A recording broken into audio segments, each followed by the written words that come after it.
no torque life of this old rotary. The garage isn't quite low car friendly enough for the RX8. RX8's a rally car, it's fun. It can just scrape. So welcome to Justin's garage. It's a work in progress. The thing that I thought was funny is he sent me a picture of him sitting over here on his couch with all of his BMW's hoods up.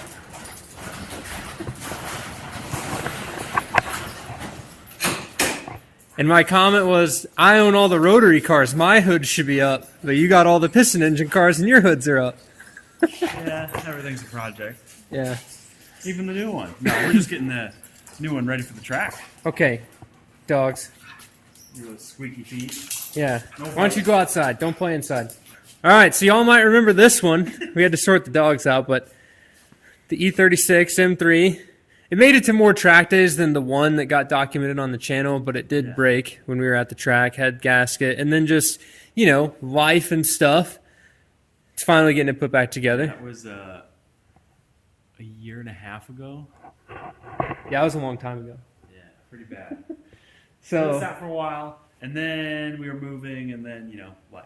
yeah, they moved down to Tennessee, built this nice little garage, little house over there, and finally got the head going back on, engine stuff, ready to get this thing dialed. Install the engine. In reality, I kept missing more and more parts, and the track day was getting closer and closer.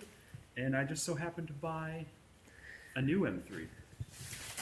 In lieu of building my dream first gen, kind of, sort of, Justin kind of got inspired to just, you know, you never know what life's going to throw at you. So why not, like, we have the means. That's why I'm building the first gen. I just want to have it now so I can enjoy it for a longer part of my life. And kind of that mentality, you know, transferred over by osmosis to Justin. And this has always been his dream car. So what did you buy? I bought a 2003 E46 M3. It has been the car that, we'll have to tell the whole story another day. Yeah, but the quick synopsis of it is, it's the car that made me like BMWs. It's the one that got me into all this crap. And I finally decided it was just time to buy one. Yeah, they weren't getting any cheaper. No. And then, fortunately, there were a couple of really good candidates for sale. And Justin's a blue guy, if you can't tell.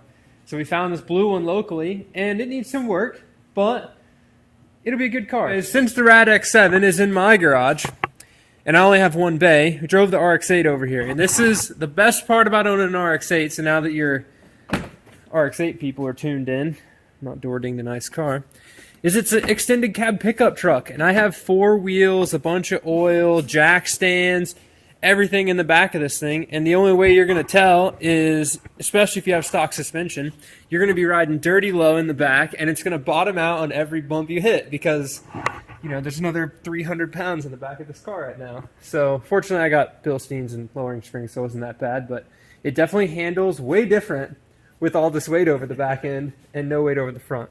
So we're going to get this thing up in the air, pull the wheels off, simply just swapping on my track tires. These are 17x9, some knockoff fake TEs with 245/40 17 Falcon RT 660s. Good size tire, square all the way around. The wheels are 17.9 plus 25. I've got a fresh 5 quarts of renewable lubricants oil to slap in this thing. They're racing oil. We're going to put a fresh set of plugs in it, some NGK spark plugs, and otherwise, that is literally all the maintenance that is required after 1 year of track abuse, rally abuse, because it's just beating the living snot out of this thing, because it, you know, 100% owes me nothing now, and it really didn't owe me anything last year at the beginning of the year either, so we didn't really, you know, it got its oil changes, and at least we kept the oil full, so it should be good. We'll see how the oil looks when we drain it out, but let's get to getting this in the air, changing parts, and working in this nice new shop. This is literally the worst part about changing the oil in your RX8 is that the oil filter is buried down behind the upper intake manifold, basically under the firewall, and you're going to cut your arm or hand on this clutch slave cylinder hydraulic line, and you're going to jam the back of your hand into the intake manifold, and then ideally a gorilla didn't put your filter on so you can get it off. So if this is the first time you're doing it, put your filter on very loosely / not that tight. You know, make sure it didn't come off, but you want to be able to get it back off. Fucking nailed it. 4.5 quarts of fresh, renewable lubricants, 20 W50 racing oil for this deal. One of the most important things you can do on your RX8 is running a high quality oil. This, a Valvoline VR1, a good conventional oil in your car. With the factory oil metering pump, you're burning that oil. If you drive your car around like a grandma and you're not getting your combustion chamber hot, synthetic oil does not like to burn, so you get excessive carbon buildup. So it's really important to run a good conventional oil in your car, especially on the street. Now, this is a track car for me. It literally sees nothing but 7,000 RPM plus all the time, whether it's in the dirt, on the rally, or at the track. So it gets plenty hot. Now, I premix in addition to running good oil whenever I drive it hard. If you go watch the premix video, the reason I caveat that with whenever I drive it hard is whenever you're going to cruise your car around town and you put premix in it, same thing. Combustion chambers aren't hot. It's not going to burn the oil off. You're going to get more carbon buildup. So if you do want to premix or driving around town, a red line a day keeps the rotary doctor away. So you got to really get these engines hot. But fresh oil, we got a fresh set of plugs. And honestly, these plugs went in whenever I put this junkyard engine in. So they're nice and brown, pretty dirty. I've got some carbon on this one in addition to a trailing. So not quite as hot. Let's look at a leading. Here's a leading. You can see that that's nice and crispy brown. But plugs for an RX8 are really expensive. They're like $30 a piece. And I would highly recommend, even if you just drive your car on the street, that you replace or clean your plugs fairly often, because one bad plug will really make an RX8 that's already slow way slower, and it'll really make it mad when you're driving it around town, because it's going to misfire, it's not going to run clean, you're not going to burn all the fuel, and then you're going to have more carbon buildup, which is bad.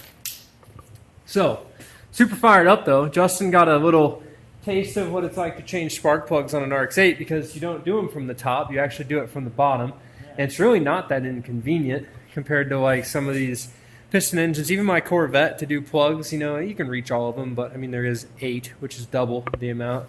But like you don't have to take any covers off really, and we had the wheels off already, so you can access them super easy through the passenger side fender well, and then just change them one at a time so you don't mix up the plug wires.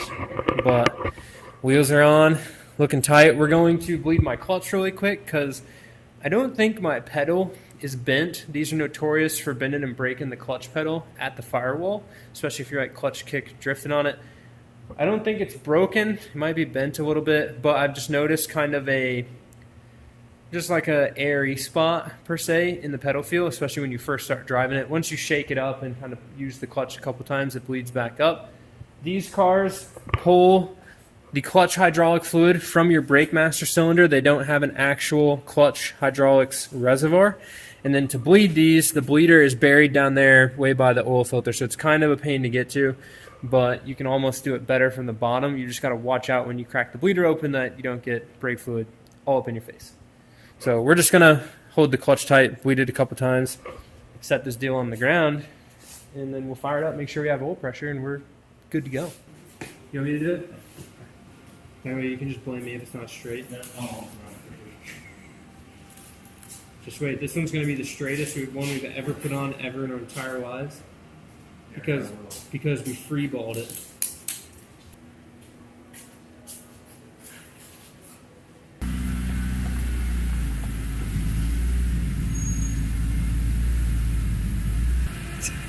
Dude, you worry too much about your rod bearings. Just rev it a little bit.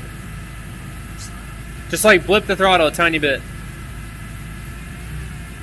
Yes, it changes. I don't know. There will probably be another E46 M3 at the track that we can go listen to it and see how it sounds. How the S54 should sound. Yep. Pretty stoked. We got everything done on the RX8. Fresh wrap potential banner installed. Didn't even measure anything. If you ever looked at our logo, the left side of the O is the center, so we just lined that up on the mirror. Justin had no part in it, but he approves. It's straight. I held one in. Yeah. I was rallying the car on some back roads last year, and one of those big softball tree nut things fell out of the trees and literally just cracked my windshield. So it's got a fresh, brand new, not rock chipped windshield in it. because you can get those for RX8s. If you have a first gen, don't call me asking for a windshield because I'll break it trying to get it out. So, pretty fired up. Justin, what do you think? Track day is in 2 days. We just did brakes and everything on the M3 as well. We've got the RX8, which just needed oil change and plugs and put my wheels on it, which it looks sick over there now. It looked very peasant-like with the crappy wheels on it. Now it looks proper. Yeah. looks proper, even though they're fake TEs. Trust me, the little sticker, it says fake. I would never put real TE stickers on my Varstowen TE replicas. But I'm amped for this track day. We've got Calvin coming out, his dad Matt coming out in their purple RX8, E46 coming out, Justin will be there, a bunch of other guys that we know from around here with Miatas and Jacob and his Audi. So it'd be good fun. We're going to go faster than Jacob's Audi in the RX8 for sure. Sweet. So he's got RT660s though and Porsche brake calipers now in the front. They're bright orange. Nice. But it's an Audi, it's a B4 S4 twin turbo V6. Hopefully it keeps the rods in it. So with that, guys, hope you enjoyed it. A little bit different now working on the RX8 for a night because the RX7 isn't done. But thanks to Justin, we had some nice clean concrete to do our maintenance, and I didn't have to do it in the gravel at my house because there's no flat property at my house other than my shop floor and like maybe up by where the dually gets parked behind the house. On your wooden deck. Yeah, my wooden deck. So thank you guys so much for watching. Subscribe because we are going to the track if you want to see these cars at the track. And if you want to learn more about these engines and stuff, go check out the other videos on the channel. If you want to support the channel or have specific questions about your RX8, or I'm not going to offer it for BMW guys, but if you have specific questions about your rotary cars, hop on the Rad Potential Patreon. You can ask me any question on there, I'll make a video to answer it. A bunch of good guys over there, and it's a cool kind of learning experience, those videos. They're a little bit more pointed and direct versus here they're kind of just, you know, big ticket videos. So with that, thank you guys so much for watching. We'll see you in the next one. Keep it rad. Peace. Where'd Letty go? We got Kona. Letty! She is. Hey, Letty. Are both our cars going to survive the whole track day tomorrow? Come here. You got to jump for this one now. Come on. Hey, come here. Jump. Yeah. Double jumps. They're definitely surviving. Peace, guys.